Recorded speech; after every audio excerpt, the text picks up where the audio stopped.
Assalamualaikum dan selamat sejahtera. Hari ini kita akan belajar tajuk mengukur isi padu cecair dan pepejal tidak sekata. Sains tahun 3.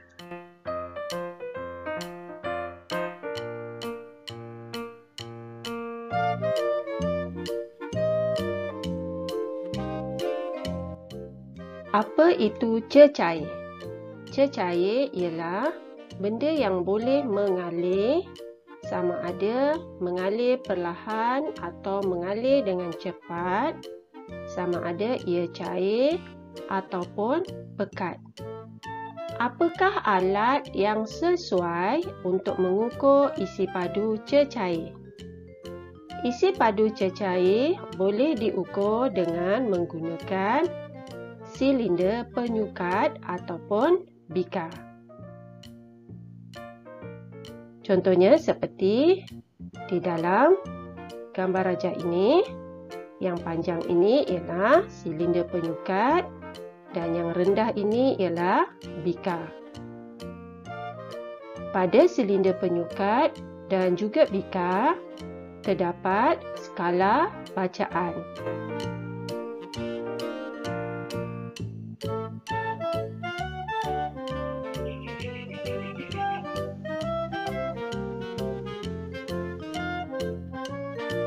Mari cikgu tunjukkan bagaimana cara menyukat cecair menggunakan kedua-dua radas tersebut, iaitu bikar dan juga silinder penyukat.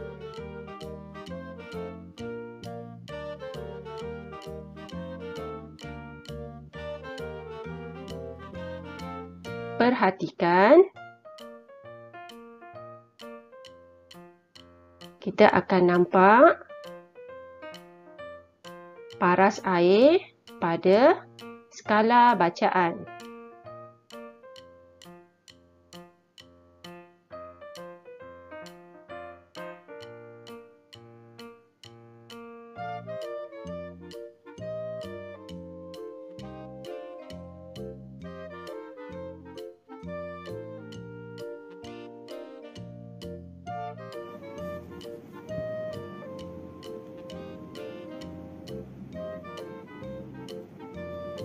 Langkah-langkah untuk mengukur isi padu cecair ialah: pertama, dengan meletakkan silinder penyukat di tempat yang rata. Kedua, tuang cecair ke dalam silinder penyukat.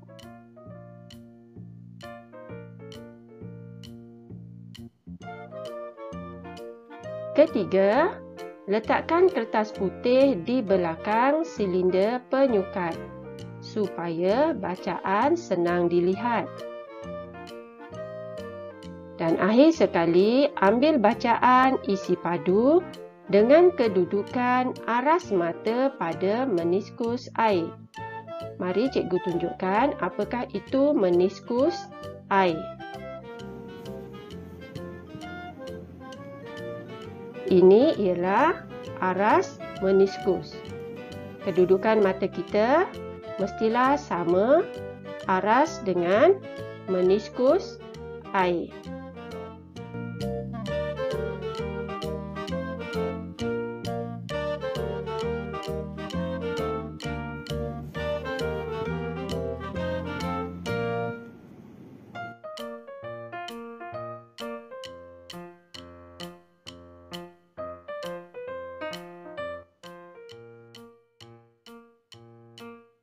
Seterusnya, cikgu akan menunjukkan bagaimana cara mengukur isi padu pepejal tidak sekata. Contohnya, kunci, batu dan juga guli. Ketiga-tiga objek ini mempunyai permukaan yang tidak sekata. Cara mengukur isi padu pepejal tidak sekata ialah dengan menggunakan kaedah sesaran air. Untuk menggunakan kaedah sesaran air, terdapat dua kaedah ataupun dua cara. Kaedah pertama menggunakan silinder penyukat. Dan kaedah yang kedua menggunakan tin Eureka.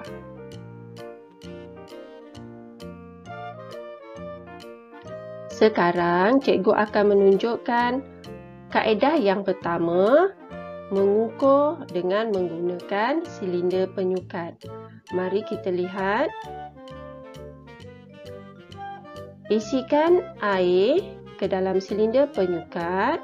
Kalau kita lihat di dalam gambar rajah ini, paras air pada awalnya ialah 62 ml.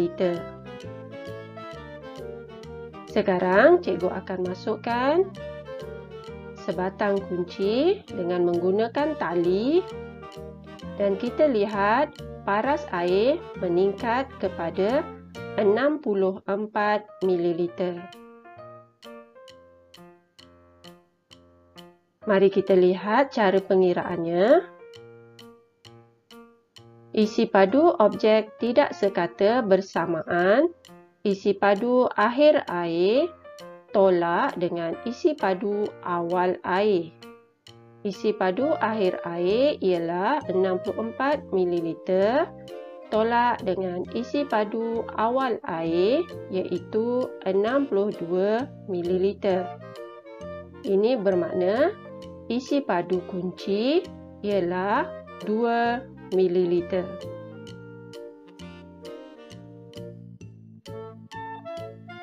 Seterusnya, cikgu akan menunjukkan kaedah yang kedua iaitu dengan menggunakan tin Eureka. Ini ialah tin Eureka. Tin ini boleh mengisi sehingga 400 ml. Terdapat lubang di tepi tin Eureka. Ini berfungsi untuk mengeluarkan air yang berlebihan ataupun air yang tersesat. Okey, mari kita mulakan. Letakkan satu bika bersebelahan dengan tin Eureka untuk menadah air yang berlebihan. Isikan air di dalam tin Eureka sehingga 400 ml. Kemudian masukkan seketul batu dan lebihan air tadi terkeluar melalui lubang dan masuk ke dalam bika. Kemudian air dalam bika tadi dituang ke dalam silinder penyukat. Kita lihat terdapat bacaan di situ.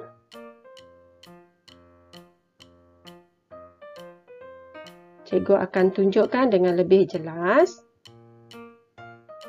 Ini ialah bacaan air yang tersesar daripada tin Eureka tadi.